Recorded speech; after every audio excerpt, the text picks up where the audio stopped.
আসসালামু আলাইকুম বন্ধুরা, আপনারা সবাই কেমন আছেন? আশা করি সবাই ভালো আছেন। আল্লাহর রহমতে আমিও ভালো আছি। আজ আমি বানাবো ডিমের রোল। ডিমের রোল বানানোর জন্য আমি ডিমের কুসুমটাকে ভেঙে আলাদা করে নিয়েছি আর সাদা অংশটাকে আলাদা করে নিয়েছি।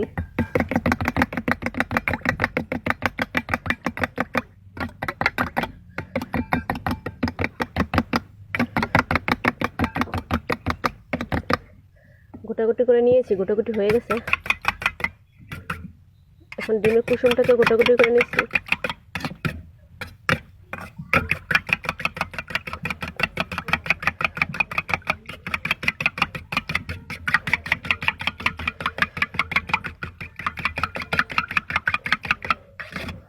এভাবে ভালোভাবে গোটাগুটি করে নিচ্ছি।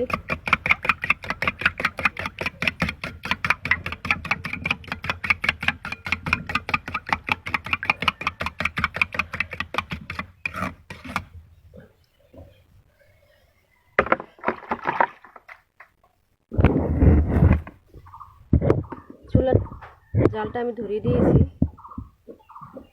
এখন এতে আমি ডিমটা ভেজে নেব।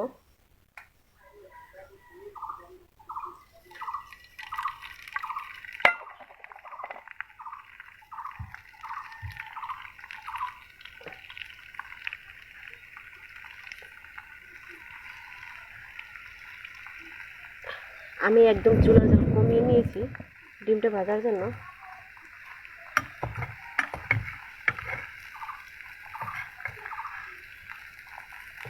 আস্তে আস্তে করে এরকমভাবে উল্টে নেব।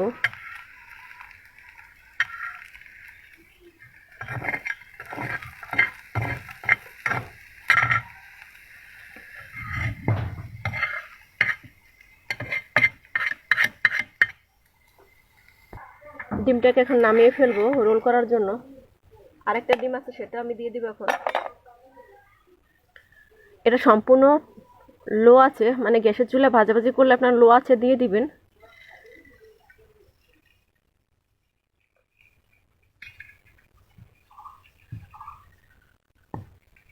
মাটির চুলা যারা এটা ভাজাভাজি করে রোলটা বানাবেন তারা একটু জাল কমাই নিলে হবে। আর এটাতে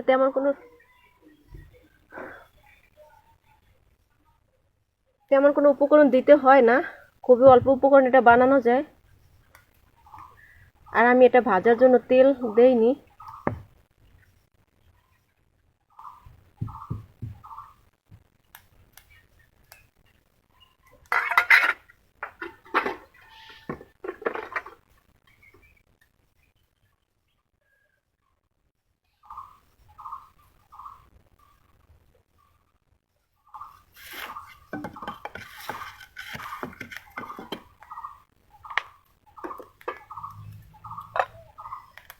এখন এটাকে আমি আস্তে আস্তে করে উল্টানোর চেষ্টা করতেছি। এটা যাতে ভেঙে না যায় ওইভাবে উল্টাতে হবে।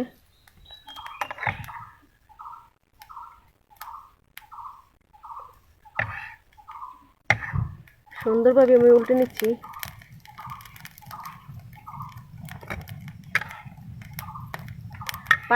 সাপটা পিঠার মতো করে উল্টে ফেলেছি। এখন এটাকে আমি নামিয়ে ফেলবো। রোলটা কাটার জন্য আমি নামিয়ে ফেলবো এখন।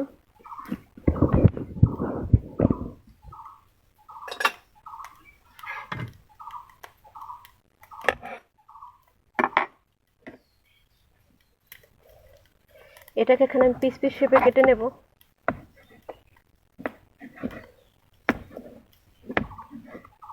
এটা আপনারা সস কিংবা মেয়োনিজ দিয়ে খেতে পারেন।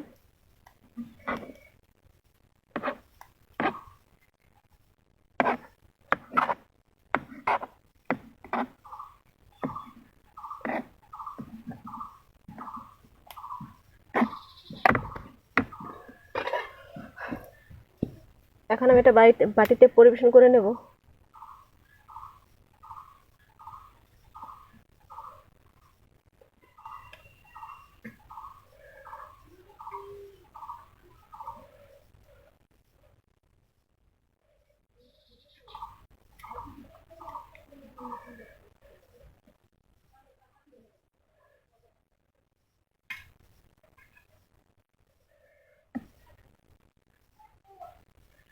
আপনারা চাইলে এই অসাধারণ রেসিপিটি বানিয়ে ফেলতে পারেন।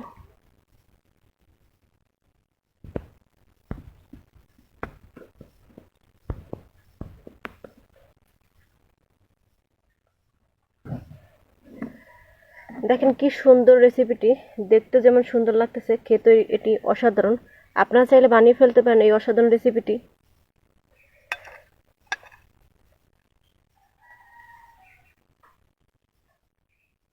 অল্প সময় অল্প খরচে বানিয়ে ফেলতে পারেন ডিম রোল। আর এটা খাওয়ার জন্য আপনি সস ব্যবহার করতে পারেন, টমেটো সস কিংবা মেয়োনিজ দিতে পারেন, মেয়োনিজ দিয়ে খেতে পারেন এই সুন্দর রেসিপিটি। আপনাদের কাছে যদি ভালো লেগে থাকে তাহলে কমেন্ট করে জানাবেন রেসিপিটি কেমন হলো। আর আপনারা বাসায় ট্রাই করতে পারেন এভাবে। যে যেখানে থাকেন সুস্থ থাকেন, ভালো থাকেন। খোদা হাফেজ, আসসালামু আলাইকুম, বাই বাই, টাটা।